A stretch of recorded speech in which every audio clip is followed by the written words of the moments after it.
Muchachos, buenas tardes. ¿Cómo han pasado? Enciendan sus cámaras, porfa. Y empezamos un tema nuevo.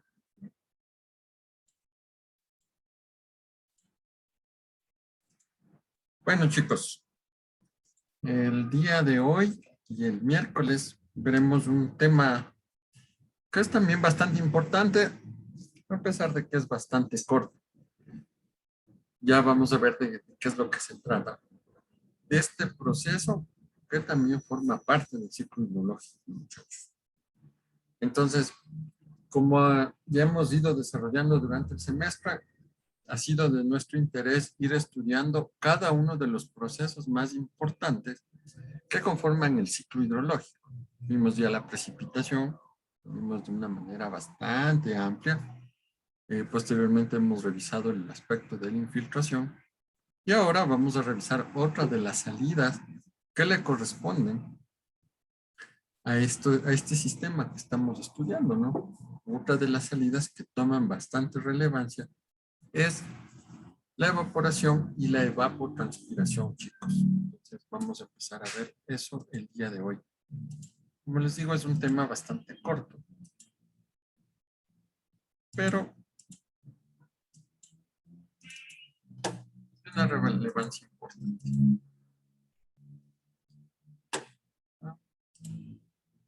Listo, chicos.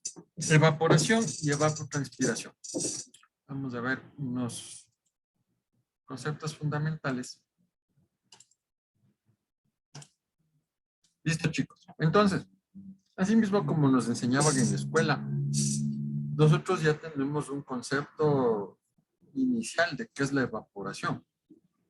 Sin embargo, cuando nos enseñaban en la escuela el ciclo del agua, no entendíamos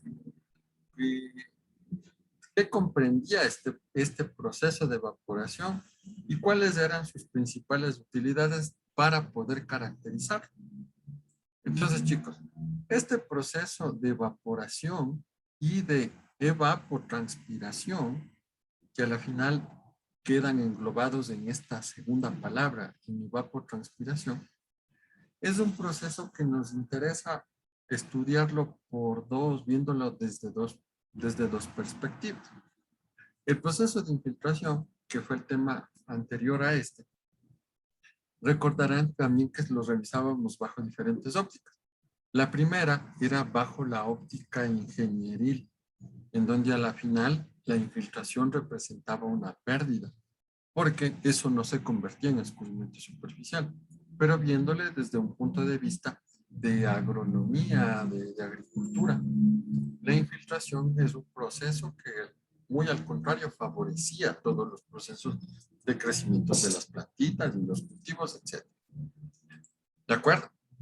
Lo mismo ocurre aquí con la evaporación, chicos. ¿Qué es lo que debemos de estar totalmente claros?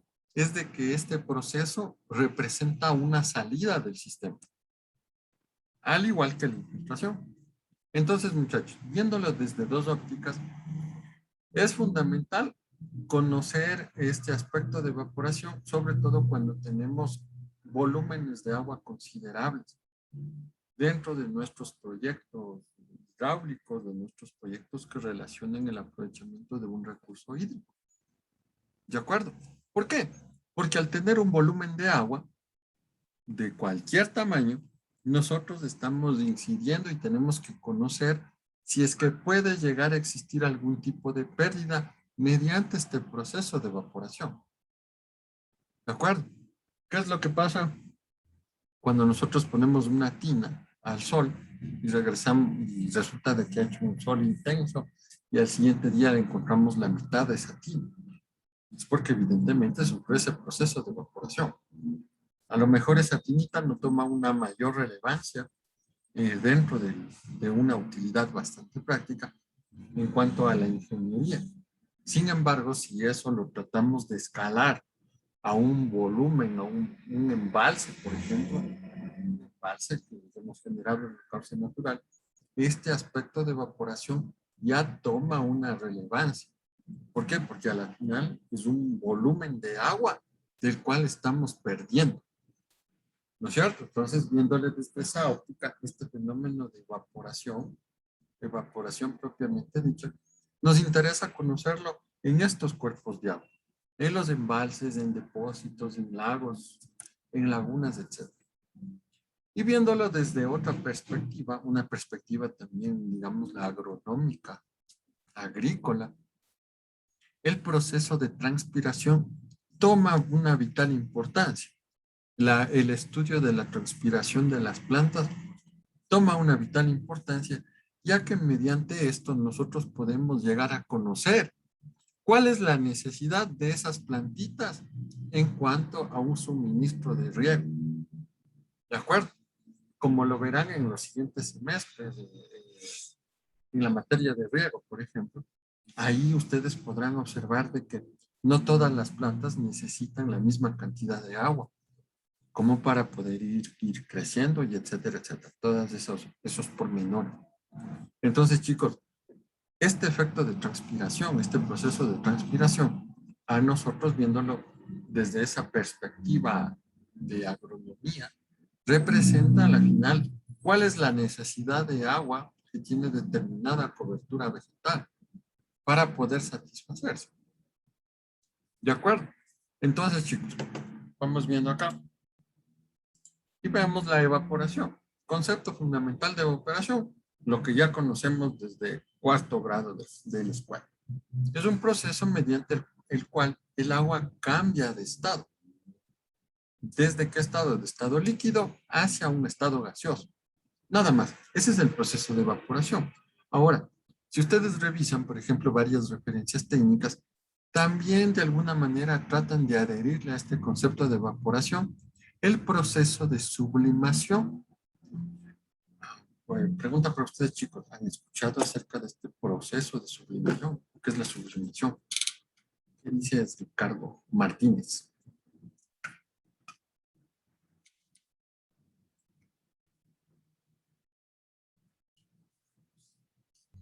¿Me escucha? Sí, sí, ahí está, escuchamos. Bueno, me parece que es el estado de cambio sólido gaseoso. Correcto. Ese es el estado de sublimación, Ricardo, chicos. Y como ustedes ven, también representa un estado final a gas. Este estado de sublimación, este proceso de sublimación, muchachos, se produce generalmente en donde nosotros tenemos el agua en estado sólido, donde tenemos nieve, altos, altos pisos altitudinales.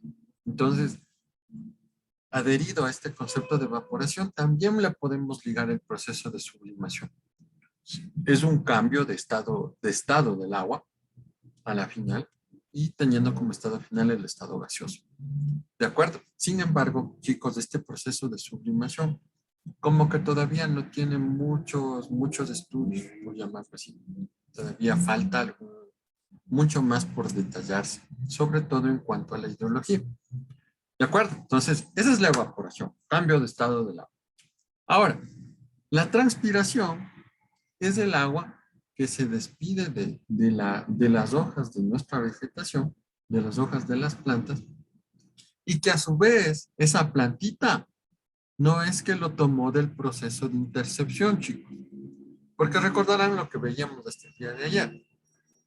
Por ejemplo, dentro del método de abstracciones del SCS, considerábamos ese parámetro I sub A, que consideraba que era la abstracción inicial, es decir, la abstracción o lo que se perdía por efecto del proceso de intercepción de las plantas.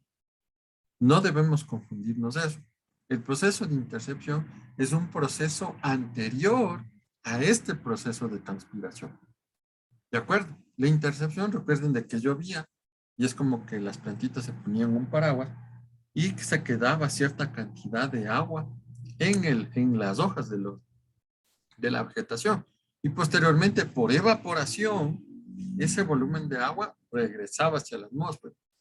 En cambio, este proceso de transpiración tiene que pasar todo el proceso de intercepción, llegar el restante del volumen de agua a la superficie del terreno, infiltrarse y de esa humedad del suelo, las plantitas lo toman mediante las raíces y posteriormente empieza a subir este volumen de agua hasta las hojas.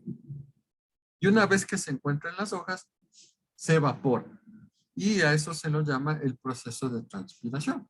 Vamos a hacer una comparación con un humano. Por ejemplo, eso viene a ser como el sudor que tenemos de las personas. Ese es el proceso de transpiración de las plantas. Nunca equivocarse, chicos. No es lo mismo la transpiración que la intercepción. ¿De acuerdo?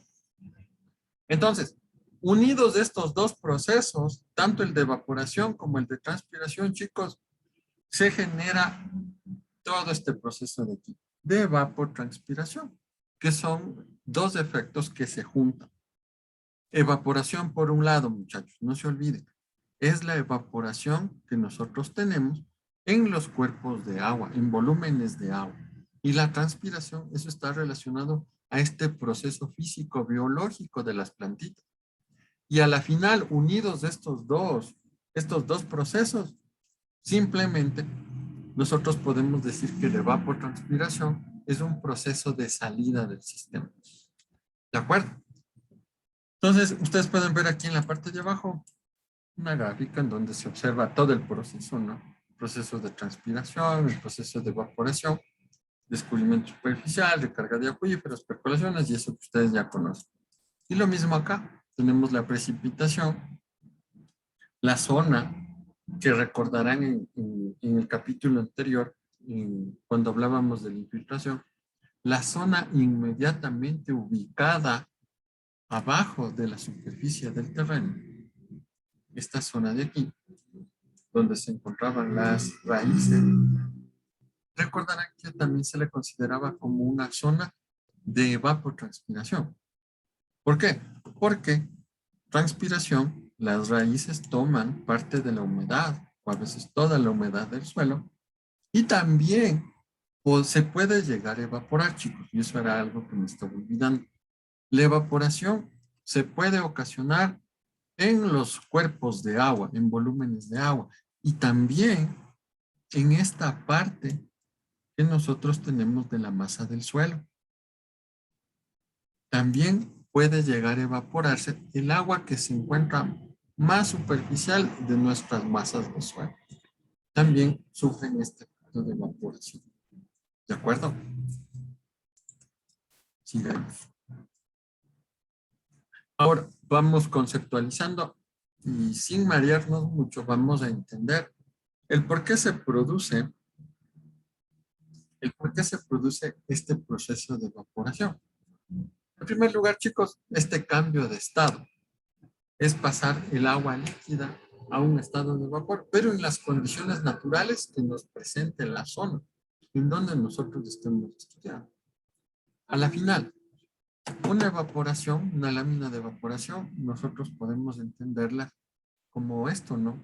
Un diferencial de este dm sobre un delta de tiempo, que no es más que la masa por unidad de área del agua que pasa de estado a un estado de vapor. Y viene a ser la tasa de evaporación por unidad de área, que a la final, ¿qué es lo que representa, chicos? Representa un volumen. Como nosotros lo hemos venido trabajando, ¿no? En unidades de milímetro. Ahora, ¿por qué se produce la evaporación? Hablando un poco más, con un poco más de propiedad, se debe a que existe un intercambio de energía cinética y esta energía cinética dada principalmente por la presencia de la radiación solar. Y la radiación solar, evidentemente, que se le puede llegar a representar o se puede llegar a tener un conocimiento de esta radiación solar mediante otros parámetros, por ejemplo, la heliofanía, la temperatura también. Entonces, uno de los factores que primordialmente afectan a este proceso de evaporación que se encuentran ahí presentes es la radiación solar. Si no existe radiación solar, el proceso de evaporación líquido a gaseoso es muy difícil de que se produzca, ¿no es cierto? Entonces, otro de los factores mediante los cuales también participa en este proceso de evaporación es también el viento, presencia de turbulencias en el viento y la dirección del viento también. Y algo también que es importantísimo es un delta de presiones de vapor. una variación en las presiones de vapor que tengan a la final exista en la atmósfera. Ahora, chicos, como siempre, en un estado líquido del agua, todas las partículas se están moviendo. Se están moviendo de una determinada velocidad. ¿No es cierto? Cuando existe un factor que está relacionado a la radiación solar y a la final una inyección de calor a nuestra masa de agua, ¿qué es lo que le pasa a esas partículas? Esas partículas empiezan a ganar en energía cinética, es decir, se empiezan a mover más rápido. Por lo tanto, todo ese movimiento de variación e incremento de la energía cinética es lo que origina ese cambio de estado líquido a estado gaseoso. Y es mediante esta forma, mediante este mecanismo, que se genera la evaporación. Entonces, como ustedes pueden ver en la parte de acá abajo, chicos, aquí tenemos de manera esquemática cómo es que se produce. En la parte de abajo, nosotros tenemos una masa de agua. Y en la parte superior, tenemos toda la atmósfera. Entonces, tenemos las dos fases. Estamos hablando de un mecanismo bifásico, donde se tiene agua y se tiene aire. Entonces, chicos, una vez que empieza a existir una mayor energía cinética, ¿qué es lo que pasa? Desde esta fase líquida, las partículas empiezan a salir hacia una denominada zona de intercambio, que digamos que es una especie de limbo en donde vamos a tener tanto partículas que están cambiando hacia un estado gaseoso y también unas partículas que están siendo condensadas, es decir, que están cambiando de estado gaseoso a estado líquido. Entonces, chicos, esta es una manera esquemática de poder representar cómo es este proceso de evaporación. A la final, como ya lo revisamos hace unos instantes, el principal factor que viene a formar parte de este proceso de evaporación es la radiación solar. Eso es lo que hace que las partículas empiecen a mover con una mayor velocidad. ¿De acuerdo? Y por ende van a cambiar de estado. ¿De acuerdo? Ahora, vamos a ver acá.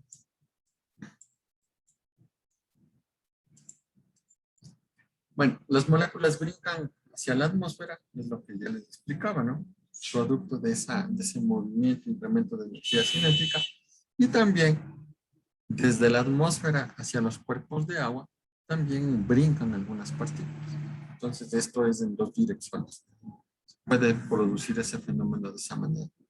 Ahora, los factores meteorológicos, chicos, ¿qué afectan a la evaporación? En primer lugar, la temperatura y humedad del aire. Eso es evidente. Sobre todo al respecto de la humedad del aire. ¿Por qué? Porque la humedad del aire no es que se tenga una misma condición. Se tiene diferentes porcentajes de contenido de agua en el aire. Entonces, en dependencia de esos porcentajes, si se llega hasta la saturación total o no existe humedad en el aire, estas condiciones de evaporación y al final la magnitud de la evaporación pueden cambiar de una manera ostensible.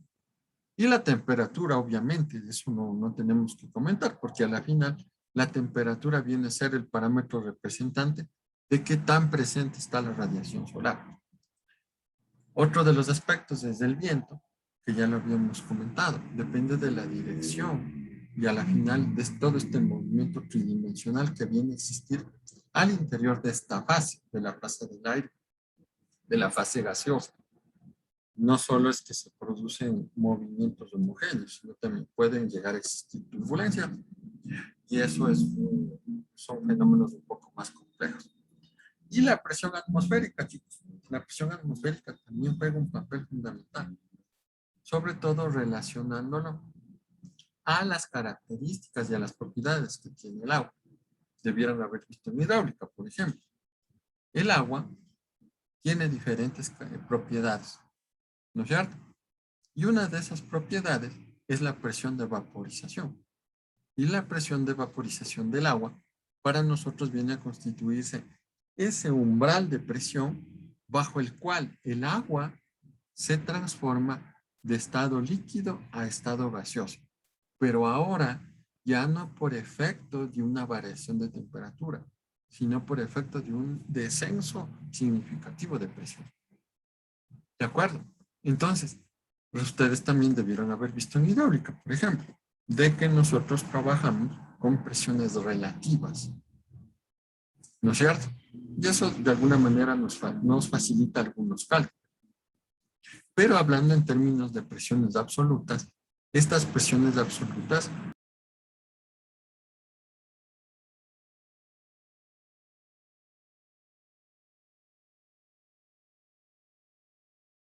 Profe, tiene apagado el micrófono, creo.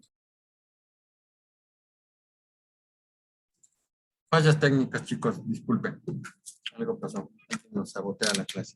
Pero bueno, hablábamos acerca de las presiones. Entonces, chicos, las presiones, a la final, hablando en términos de presiones absolutas, dependemos de cuál es la magnitud de la presión atmosférica. No se olvide, la presión atmosférica no es la misma, varía en función de qué Solange,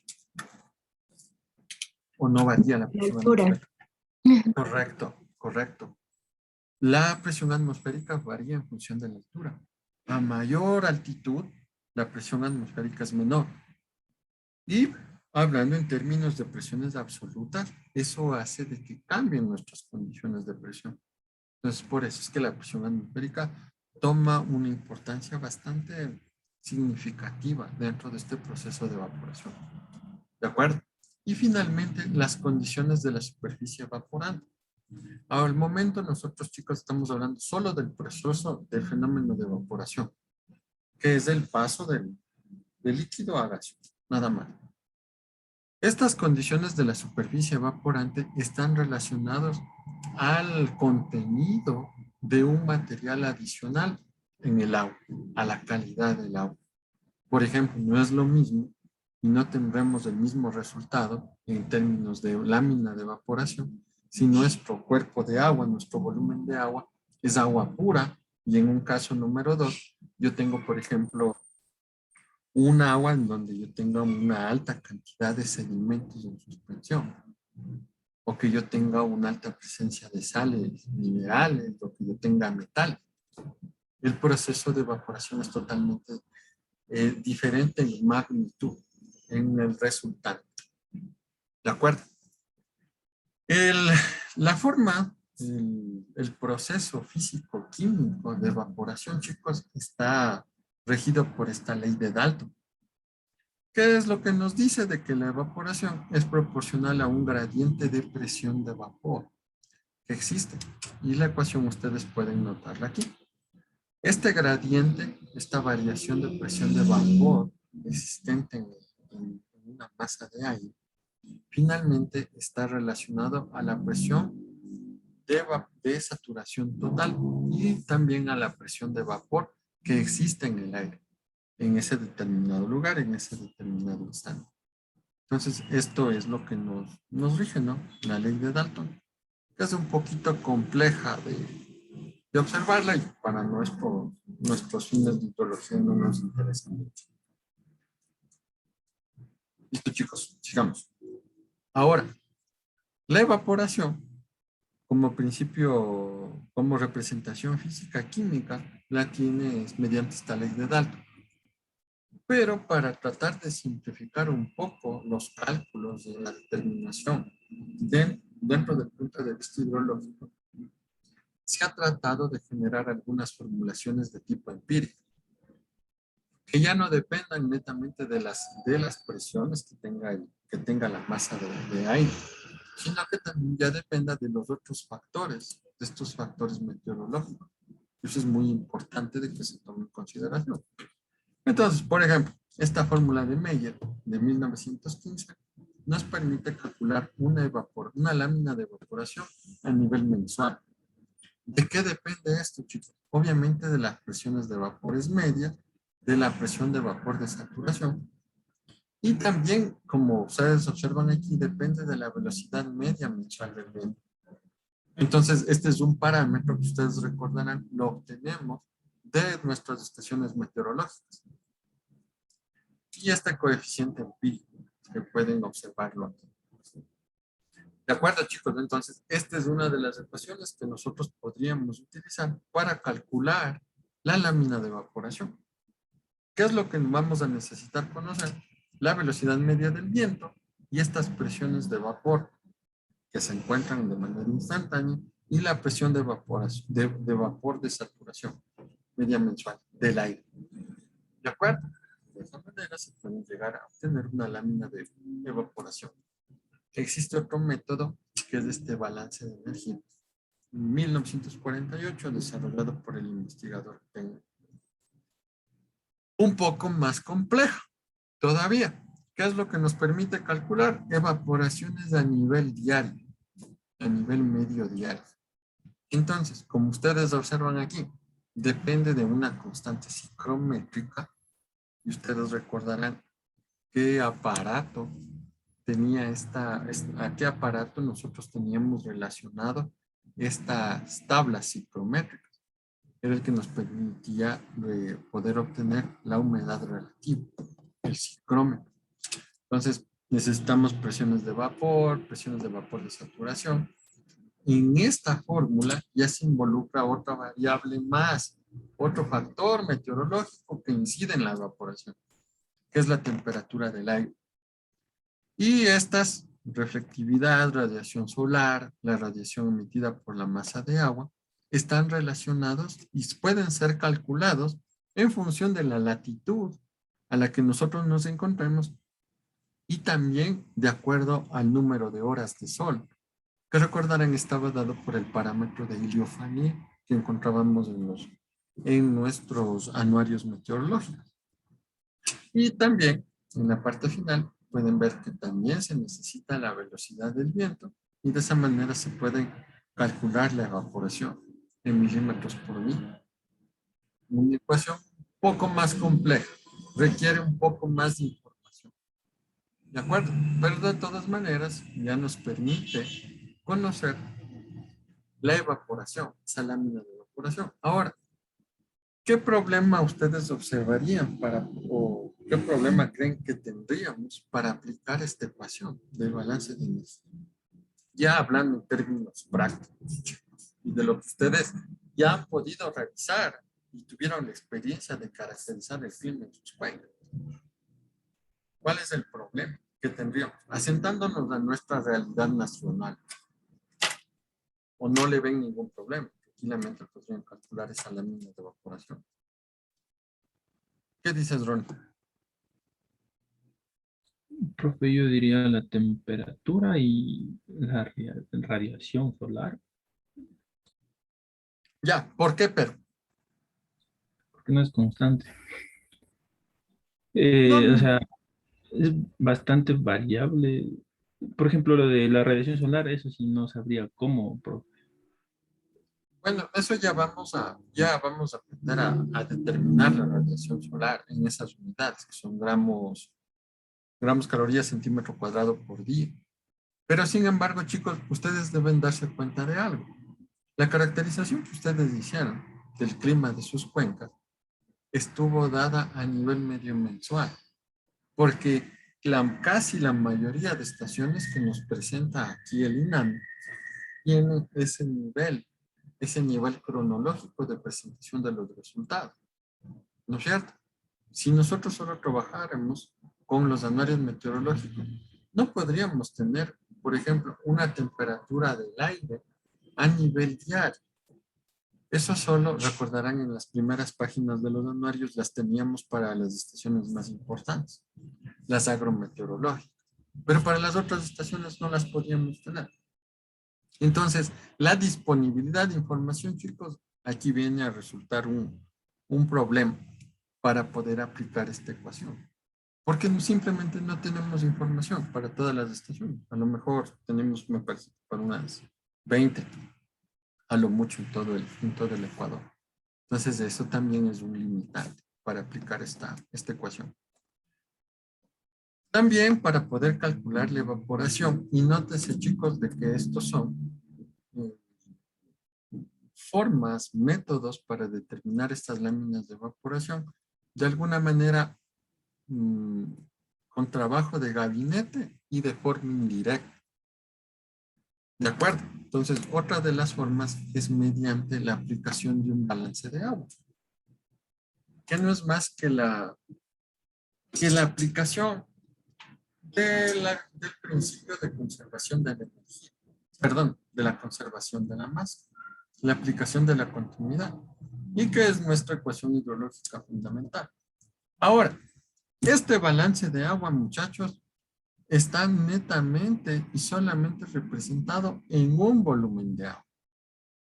Este volumen de agua puede ser un embalse, puede ser una laguna, en donde se puedan llegar a tener todas estas relaciones y la aplicabilidad de esta ecuación de continuidad. Entonces, chicos, ¿qué es lo que nos dice? De que la lámina de evaporación, en el caso de que apliquemos este balance de agua, lo podemos determinar mediante esta sustracción, en donde la lámina de evaporación es igual a los ingresos menos las salidas y menos una variación del volumen. La ecuación hidrológica fundamental. Todo esto ocurrido en un delta de tiempo, en un solo rango de tiempo. ¿De acuerdo? Ahora, vamos a bueno, ya les voy a compartir esto. Nótese, chicos, de que los ingresos están dados por estos dos factores. Primero, una precipitación directa a ese cuerpo de agua y un escurrimiento superficial. Y las salidas están representadas por la infiltración y también por un escurrimiento superficial. Y ya vamos a ver de qué se trata. Y la variación del volumen, obviamente eso lo tenemos dentro del cuerpo de agua. Entonces, vamos a compartirles esto.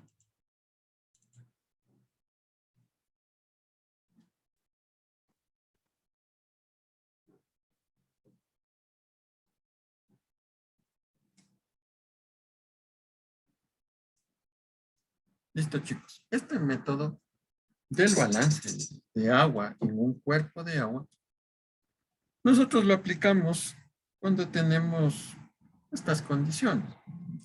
Si yo grafico en elevación un cauce natural,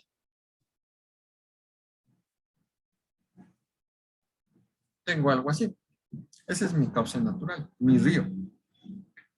¿Y qué pasaría si yo le cierro?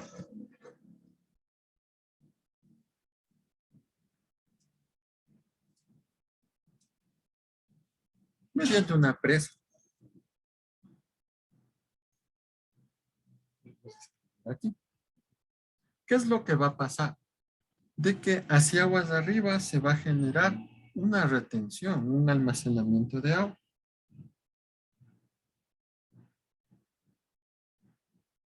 ¿No es cierto? Y toda esa retención, a la final genera un volumen. Y este volumen, esta masa de agua es todo esto de aquí. ¿No es cierto? Entonces, aquí ya está esa masa de agua, ese volumen de agua del cual yo quisiera calcular cuál es la lámina de evaporación. ¿De acuerdo? Entonces, este sistema, esta masa de agua, como ya lo vimos, puede ser representado mediante la ecuación hidrológica fundamental. Que ustedes recordarán. Ingresos menos salidas es igual a una variación del volumen. Y todo esto en un delta de tiempo. ¿No es cierto? Ahora, identifiquemos todas las entradas. En la presentación se enunciaba con claridad cuáles son las entradas. En primer lugar, teníamos la precipitación y también teníamos un H, un escurrimiento superficial. Esto cambiamos. Pongámosle HP, que represente la precipitación. Y teníamos un HQ, que lo vamos a denominar con el subíndice I. ¿Qué representa esto, chicos? Si esto es un río, es un cauce natural, evidentemente, así yo le haya cerrado con esta presa, siempre voy a recibir un escurrimiento superficial en la entrada, en la cola. Y esto es el representante de un escurrimiento superficial de entrada a este embalse. ¿No es cierto? Y la precipitación es esto. Todo lo que se precipitaría en el cuerpo de agua. Esos son los ingresos al sistema. Ahora, las salidas, chicos. ¿Cuáles son las salidas que nosotros tendríamos aquí de este sistema? Santiago, Encalada. ¿Cuáles son las salidas? ¿Cuáles son las pérdidas? Filtración y evaporación. Ya, correcto, ¿no? La evaporación, que eso es lo que nosotros queremos encontrar. Pongámosle como H, una lámina de evaporación. ¿Qué más decías, Santiago? La infiltración. Correcto. Una lámina de infiltración también existe en este sistema. ¿No es cierto? Y también nosotros podríamos relacionar una lámina de escurrimiento superficial que sale de aquí. Como ustedes debieron haber visto, todas las presas tienen unas estructuras hidráulicas, ¿no es cierto? Unas estructuras hidráulicas que nos sirven tanto para el vertido de excedencias como para los lavados. Entonces, las presas regularmente tienen esto, un vertedero de exceso en la parte superior. Y también tienen desagües de fondo, que como su mismo nombre lo indica, se ubican en el fondo. Entonces, estas estructuras hidráulicas son las que se encargan de referir este HQ sub O, es la salida. A la final, si yo vierto algo por aquí, por el vertedero, tengo un HQ sub O. Si sale algo por acá, por el desagüe de fondo, también tengo un HQ sub O. ¿No es cierto? Esas son salidas del sistema. ¿De acuerdo? Entonces, chicos, ¿qué es lo que pasaría si yo, vamos a poner aquí, dejo vertir este HQ sub O por sobre el vertedero? ¿Qué es lo que pasaría con este volumen que tengo aquí? ¿Qué va a pasar con ese volumen, muchachos? ¿Se queda igual? ¿Sube? ¿Baja? ¿Qué pasa?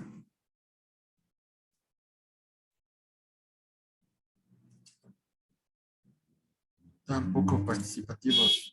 Alexander Hidalgo. ¿Qué pasa si yo dejo vertir o salir un caudal por encima del vertedero? ¿Qué es lo que pasa con ese volumen? Pues depende un poquito de las Bajaría. entradas, pero si no hay entradas, o sea, disminuye el volumen. Ya, correcto. En teoría debería disminuir el volumen. Ya justamente vamos a hablar acerca de esas condiciones. Va a existir un delta de volumen. ¿No es cierto? ¿Cuáles son las condiciones que se deben cumplir? Que si en este caso el HQ sub I es igual al HQ sub O, ¿qué podemos esperar de este delta de volumen? ¿A qué va a ser igual? ¿A qué es igual, muchachos? A una constante. Es constante. No es una constante. Este delta de volumen es cero. No varía, porque lo que entra es igual a lo que sale. Por lo tanto, este nivel de superficie libre se tiene que mantener igual. Ahora, ¿qué pasa si lo que entra es mayor a lo que sale, chicos. ¿Qué es lo que va a pasar con este embalse? Con este volumen de agua. ¿Qué pasa? Correcto. Esto va a ser mayor a cero. Lo que entra es mayor a lo que sale. Entonces vamos a empezar a almacenar. Y en otro sentido, cuando el HQ sub I es menor al HQ sub O, este delta de volumen va a ser menor a cero, considerando que este es nuestro cero.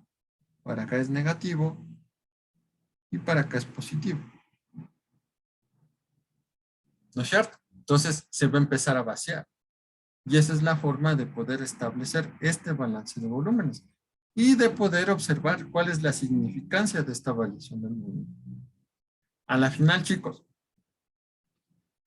uno de los aspectos fundamentales que se debe tomar en consideración si que se quisiera llegar a determinar una lámina de evaporación mediante este método, aplicando la ecuación de continuidad, debemos tomar en cuenta de que todos los parámetros, por ejemplo, la precipitación, los caudales, deben estar medidos adecuadamente. Debemos tener unas mediciones precisas de eso. La lámina de precipitación lo podemos hacer, podemos tener una buena precisión. Los caudales de ingreso, los caudales de salida también podemos llegar a tener una buena precisión. Sin embargo, chicos, tenemos esto, está listo, esto también está listo. Sin embargo, el único parámetro que nos quedaría por fuera es esto. Es la infiltración que nosotros podríamos. ¿Cómo es que determinaríamos la infiltración aquí? En todo este cuerpo, ¿no? Este H de infiltración. Muy seguramente nos resultaría un poco complicado llegar a determinar esta lámina de infiltración. Porque eso depende de muchísimos otros factores, chicos, y ustedes ya lo conocen. De las características del suelo, sobre todo, de la geología que se llega a tener ahí, de caracterizar todo el medio que le rodea a este volumen de agua. Entonces, se vuelve una tarea un poco compleja el poder determinar adecuadamente este parámetro de aquí, el parámetro de infiltración. ¿De acuerdo? En el caso de que sí se pueda llegar a determinar con precisión esta infiltración, evidentemente se puede llegar a generar este balance. ¿No es cierto? En donde el balance a la final va a ser que la lámina de evaporación va a ser igual a los ingresos. ¿Sí? Viene a ser lámina de precipitación más lámina de caudal de ingreso, descubrimiento superficial, menos las salidas, que en este caso viene a representarse por la infiltración, y también menos el HQ de salida. ¿De acuerdo? Entonces, si logramos nosotros tener una buena información de todos estos parámetros, podemos obtener nuestra lámina de evaporación de esta masa de agua, de este volumen. ¿De acuerdo? Entonces, chicos, esta forma de balance hídrico, ustedes lo verán en el siguiente semestre, en hidrología aplicada. Cuando, por ejemplo, calculen el volumen útil de un embalse, o también observen cómo es que transita una crecida en este volumen de agua. El principio es el mismo. El principio es el mismo, de que se debe cumplir esta ecuación de continuidad. Nada más. No se olviden, para un determinado delta de tiempo. ¿De acuerdo, chicos? ¿Alguna pregunta? ¿Alguna pregunta hasta aquí? Entonces, vamos a continuar. Entonces, como ustedes observan aquí, este balance de agua puede ser aplicable a grandes almacenamientos, a embalses, en alguna laguna. Y todos estos parámetros, chicos, deben ser medidos con precisión. Si no son medidos con precisión, evidentemente yo podría llegar a obtener cualquier resultado. Y que en esencia podría ser un resultado erróneo. Una de las cosas que ustedes deben tomar en cuenta, muchachos, es que cuando nosotros medimos láminas de evaporación en grandes embalses, esa lámina de evaporación suele ser relativamente pequeña. Es decir, está subestimada. ¿De acuerdo? Ahora, estos son los métodos indirectos, cómo podemos llegar a determinar una lámina de evaporación. Pero también existen instrumentales para medir la evaporación y determinarlo de manera directa. En esencia, nosotros tenemos los evaporímetros, que no son más que unos recipientes que tienen agua y que los colocamos, recordarán, en las posiciones de las estaciones meteorológicas. Las estaciones meteorológicas principales, las climatológicas principales, tenían este tanque de evaporación, en este caso específico, el tanque clase A. ¿No es cierto? Y como ustedes observan, no es más que un recipiente de hierro galvanizado de estas dimensiones, regularmente, a altura 26 centímetros y el diámetro interno de 1,20 m. ¿De acuerdo? Y en el medio tiene una regla que está graduada. ¿Para qué? Para de una manera muy similar a cómo se utilizaba el infiltrómetro de doble anillo, a medida de que se va batiendo o va disminuyendo el nivel de superficie libre, nosotros podemos dar fe, en este caso del evaporímetro, de que existe un descenso. Si existe un descenso en el nivel de superficie libre, evidentemente existió una evaporación. ¿De acuerdo? Entonces, una de las cosas que se debe tomar en consideración es que este evaporímetro de clase A siempre está ubicado por encima de la superficie del terreno. Es lo que ustedes observan aquí, tiene esta especie de altillito. ¿No es cierto? Entonces, al nosotros poder colocarle por encima de la superficie del terreno, estamos en aras de que no exista una especie de rebote cuando existe una precipitación. ¿A qué me refiero con esto? De que si nosotros colocásemos nuestro evaporímetro enterrado en el suelo, ¿qué es lo que pasaría? Que una vez que ocurran las precipitaciones, puede caer una gota e ingresar inmediatamente acá. Es decir, ingresaría un volumen, una lámina de precipitación que no le corresponde al área que nosotros estamos considerando o estamos estudiando. Entonces, es por eso que se le coloca a una determinada altura. ¿De acuerdo? Entonces, ese es el por qué se le coloca a una determinada altura a este evaporímetro de clase A. Ahora, obviamente, estas lecturas que se realizan del evaporímetro regularmente se las tiene cada 24 horas. Cada día que va el observador a realizar la medición de este aparato. Pero puede ser de que durante el día haya existido una presencia de horas de sol de 7 horas, por ejemplo, y de que haya existido una lámina de evaporación importante. Y puede ocurrir el caso de que en la noche, en cambio, haya ocurrido una precipitación bastante interesante. Entonces, ¿qué es lo que pasa? De que la precipitación que incide directamente en el área de este tanque, obviamente va a incrementar, pues, va a incrementar el volumen de este nivel de este evaporímetro a la final. Entonces, chicos, ¿qué es lo que pasa? Siempre cuando se realizan las mediciones de evaporación en este tanque evaporímetro de clase A, que es el más común, siempre se debe tomar en consideración la lluvia que pudo o que ocurrió en ese mismo día. ¿Para qué? Para que se la pueda descontar, porque esa precipitación pasó a formar parte de este volumen. Siempre hay que ser muy cuidadosos con eso.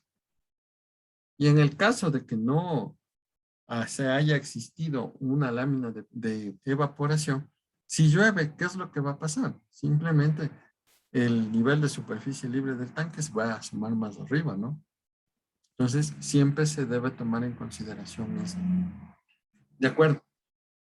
Entonces, algo muy importante, al contrario de cuando nosotros calculamos en grandes volúmenes de agua las láminas de precipitación, cuando nosotros realizamos el cálculo o la estimación o la determinación de una lámina de evaporación en estos recipientes pequeñitos, se debe aplicar un factor de corrección para grandes volúmenes de 0,7. ¿De acuerdo? Siempre debemos aplicar eso para que tengan una compatibilidad dentro de esas láminas de evaporación. ¿De acuerdo? Entonces, las láminas de evaporación en definitiva en estos recipientes más pequeños están sobreestimadas, por llamarlos así. ¿De acuerdo? Y para compararla con un gran volumen, con esa lámina de evaporación, deberíamos asumir, lo que nos aconsejan es que lo corrijamos por un factor del 70%. ¿De acuerdo? Entonces, van a tener una consulta para el próximo día miércoles, chicos. La primera parte de la consulta es averiguar qué es un evaporímetro de tipo Pichet, que es otro instrumental que nos sirve para poder medir de manera directa la evaporación. Les comentaré de que este evaporímetro de tipo Pichet ya no es un recipiente abierto que se lo coloca al intemperie. Ya no. Es un tubo. Es un tubo que ahora se lo coloca en el abrigo meteorológico. Y por lo tanto, la forma de determinar la evaporación es un tanto diferente. Aquí lo hacemos de manera directa en estos tanques. En el evaporímetro tipo Pichet se lo hace de una manera un tanto diferente, por llamarlo así. De acuerdo, chicos, entonces tienen que consultar qué es y cómo podemos determinar una lámina de precipitación mediante este evaporímetro Pichet.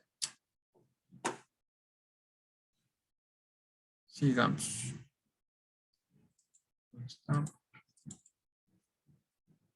Listo, chicos. Eso es en cuanto a la evaporación.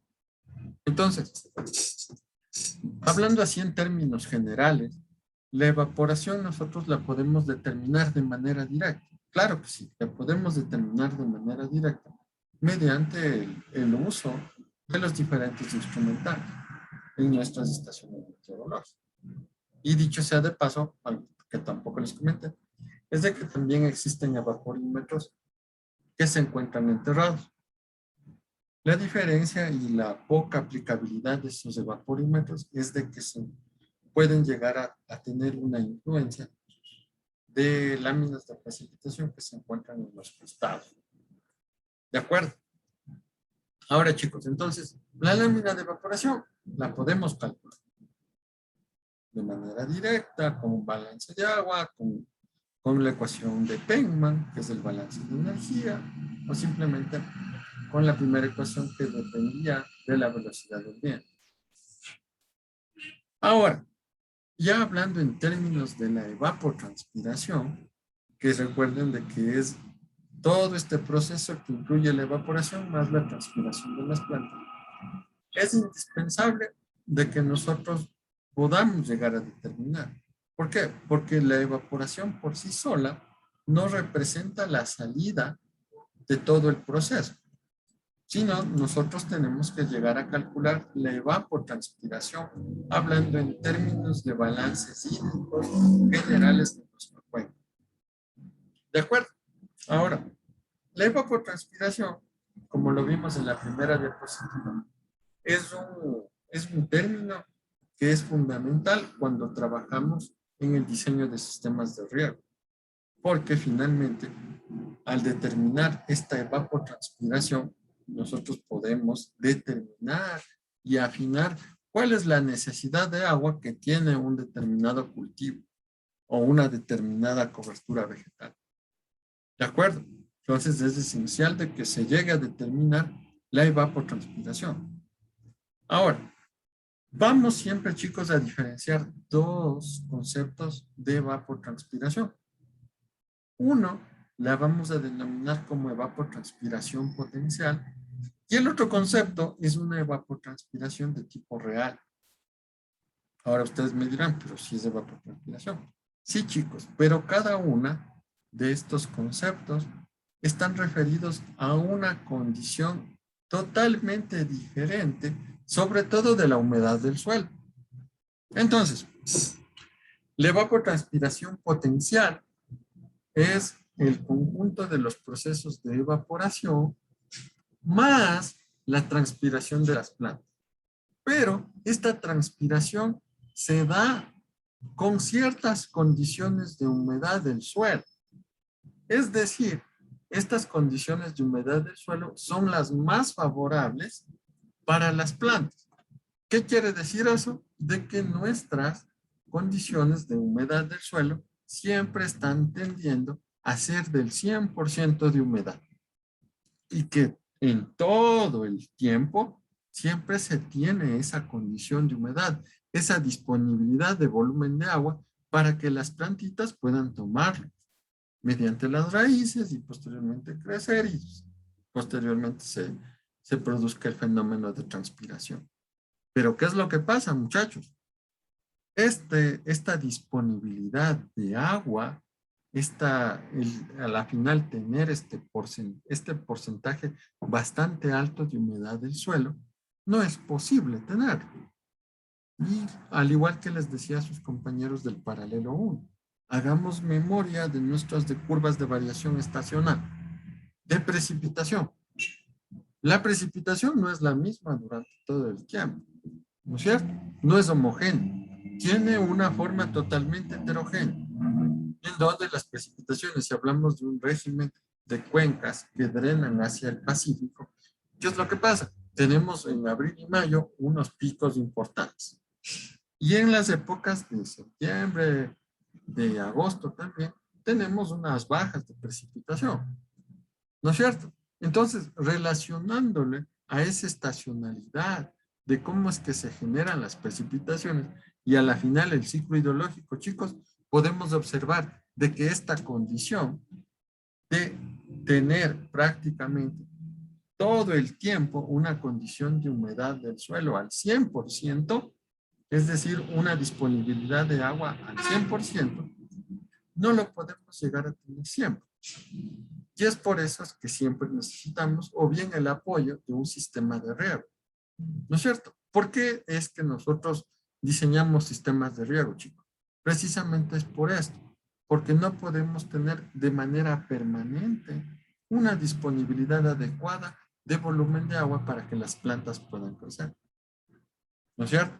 Entonces, evapotranspiración potencial, chicos, está relacionado al fenómeno de evaporación más la transpiración en condiciones del suelo ideales, llamémosle así, al 100% de saturación. Ahora, la evapotranspiración real, como su mismo nombre lo indica, es una condición de la vida real. Y en la vida real, ¿qué tenemos? Existen periodos de tiempo en donde tenemos una alta disponibilidad de volumen de agua para nuestras plantitas, nuestras épocas de invierno. Pero existen otras épocas en donde no existe esa disponibilidad de agua, ¿no es cierto? En las épocas de verano. Por lo tanto, la evapotranspiración real va a ser la mezcla del fenómeno de evaporación, del proceso de evaporación, más la transpiración de las plantitas, pero ahora en condiciones atmosféricas reales y también en condiciones del suelo reales. ¿De acuerdo? Y esas condiciones atmosféricas y las condiciones del suelo, ¿qué referencia nos dan? De que no son unas condiciones homogéneas, son unas condiciones variables y heterogéneas en el tiempo. ¿De acuerdo? Entonces, bajo este concepto, chicos, de evaporación potencial y de evaporación real, ¿cuál de estas dos evapotranspiraciones siempre será mayor? ¿La potencial o la real?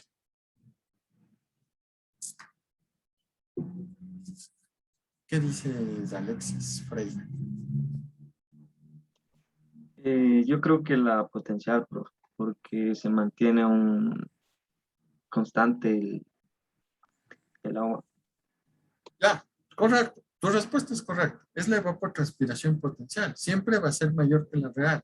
Y en los cálculos que hagamos, chicos, siempre debemos tener esta salvedad de que la potencial siempre tiene que ser mayor a la real. Ahora, complementando lo que decía Alexis, siempre vamos a tener una mayor disponibilidad, un mayor volumen de agua en las condiciones potenciales. Porque estamos diciendo ese suelo siempre va a permanecer saturado. Entonces el volumen de agua disponible para saturación, para evaporación es mucho más grande. Y por ende esta evapotranspiración potencial puede llegar a adoptar magnitudes muchísimo más grandes al respecto de la evapotranspiración real. Porque la evapotranspiración real ya depende de las condiciones atmosféricas. En general, del cómo es que se genera el ciclo hidrológico en la zona. ¿De acuerdo? Entonces, nunca debemos olvidarnos de estos dos conceptos. Ahora, la evapotranspiración, chicos, nosotros podemos calcularla mediante varias fórmulas empíricas, como las que ustedes observan aquí. Tenemos el método de Torway, el de Bleney-Creedel, la fórmula de Tour, el método de Penman, de Christiansen, García López, este método de Hargreaves, que son las fórmulas más utilizadas. ¿De acuerdo, muchachos? Entonces, cada una de estas fórmulas nos permite calcular diferente tipo de evapotranspiración. La mayoría de fórmulas nos permiten calcular la evapotranspiración potencial para nosotros posteriormente tratar de transformarla a evapotranspiración real, sobre todo en función del tipo de cobertura vegetal que vamos a tener. ¿De acuerdo? Entonces, veamos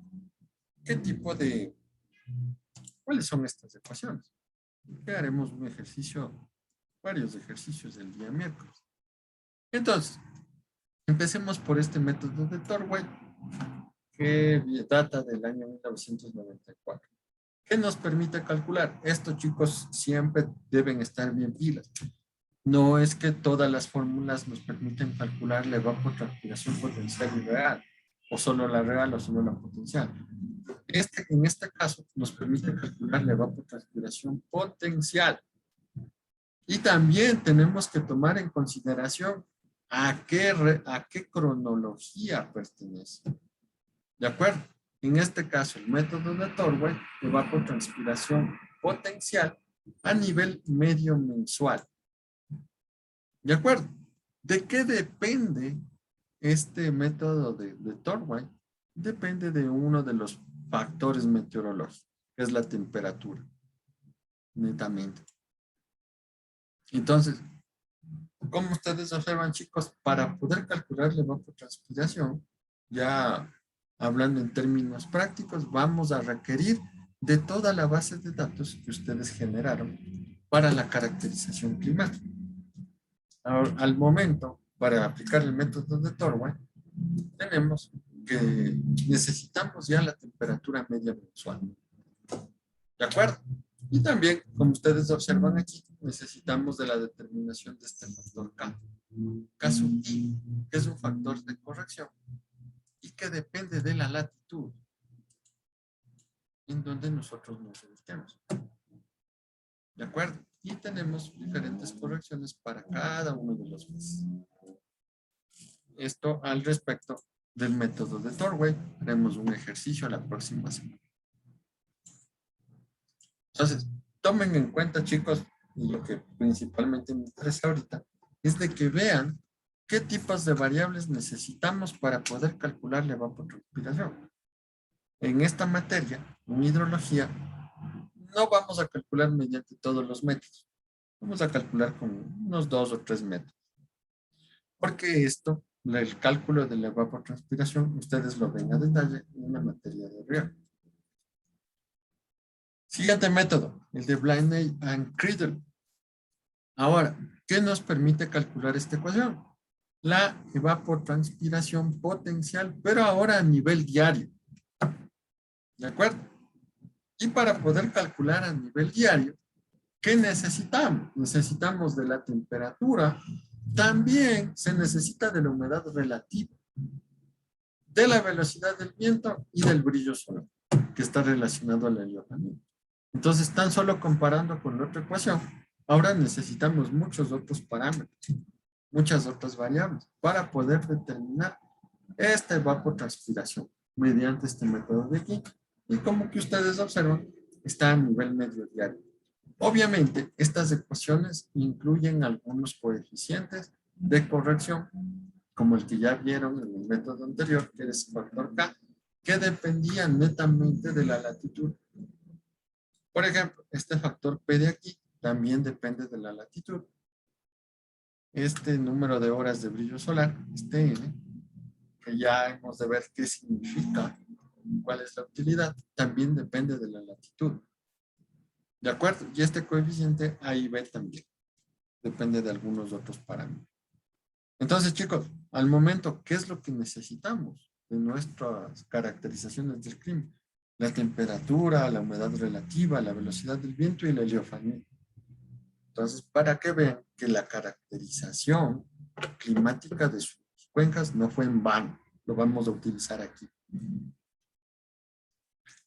Tenemos este método de García y López, que también nos permite calcular la evapotranspiración potencial diaria, basados en la temperatura media mensual y la humedad relativa. Entonces aquí tenemos estas ecuaciones, donde dependemos de temperatura y humedad relativa. ¿De acuerdo? Aquí tenemos una ecuación que es de bastante utilidad y que suele ser bien simplificado, que es el método de Turk. Método de Turk que existe a nivel anual y a nivel medio mensual.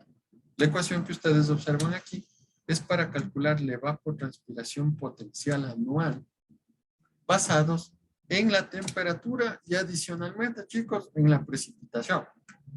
Entonces, un parámetro más de su caracterización climática de las cuencas, la precipitación. Y aquí ustedes encuentran las fórmulas de las cuales ya haremos unos ejercicios la siguiente semana. Esto es muy importante de que ustedes observen. Como les dije hace unos instantes, vamos a utilizar unos 2 o máximo unos 3 métodos para calcular la evapotranspiración. Sin embargo, chicos, observen esta tablita de aquí. Todos los métodos recomendados siempre necesitan las definiciones o los valores de temperatura. Siempre, chicos. ¿Por qué? Porque como hemos visto desde el inicio de la clase, a la final, uno de los factores más representativos y que inciden en este cambio de líquido a gaseoso es la radiación del sol. De alguna manera representada por la heliofanía y también por la temperatura. ¿No es cierto? Entonces, es evidente de que para todos nuestros cálculos está inmiscuido este parámetro de temperatura. Y como ven, para todas las ecuaciones vamos a necesitar la temperatura. También vamos a requerir de la radiación solar para algunas de estas, la velocidad del viento, la humedad relativa, la precipitación y en algunos casos la altitud. ¿De acuerdo, chicos? Entonces, todos estos parámetros, excepto la radiación solar, que lo vamos a determinar mediante algunas tablitas, todos estos parámetros ustedes tienen dentro de sus registros de la caracterización climática de sus países. Y es lo que vamos a utilizar en el siguiente trabajo de esta asignatura, que va a ser el cálculo de la evapotranspiración finalmente. ¿Alguna pregunta, chicos, que tengan este aquí? Ahora, la segunda parte del deber para el próximo miércoles es esto. Van a consultar cómo es que se mide la evapotranspiración. Vimos hace unas láminas atrás cómo es que se mide la evaporación de manera directa.